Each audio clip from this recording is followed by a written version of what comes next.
کبھی کسی کا دل رکھنے کے چکر میں اپنا دل ٹوٹ جاتا ہے۔ کبھی کسی نے محبت سے بات کی، نرمی سے کچھ مانگا تو میں خاموش ہو گیا، ہاں کہہ دیا، چاہے دل کے خلاف، کیونکہ مجھے ڈر تھا کہ اگر میں انکار کر دوں گا تو وہ ناراض ہو جائے گا، رشتہ ٹوٹ جائے گا یا مجھ سے بدگمان ہو جائے گا۔ لیکن پھر ایک دن احساس ہوا کہ میں سب کا کام تو کرتا رہا مگر کسی نے یہ نہ پوچھا، کیا تو خود ٹھیک ہے؟ کیا تیرے دل کا بوجھ کم ہے؟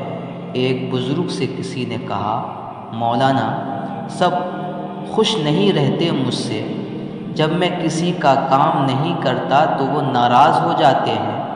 بزرگ مسکرائے اور بولے، بیٹا، اگر سب کو خوش رکھنا فرض ہوتا تو اللہ تعالیٰ خود سب کو راضی رکھتا، تم بندے ہو، رب نہیں۔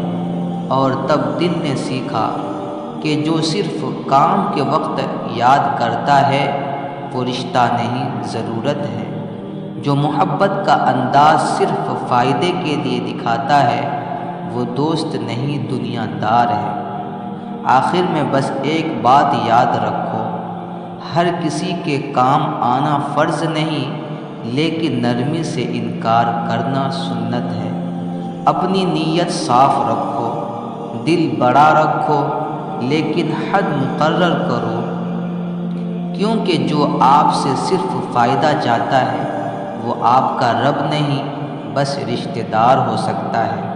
یا اللہ، ہمیں نرمی کے ساتھ حد قائم رکھنے کی توفیق دے اور ہمیں ان لوگوں سے بچا جو صرف مطلب کے لیے قریب آتے ہیں۔ آمین۔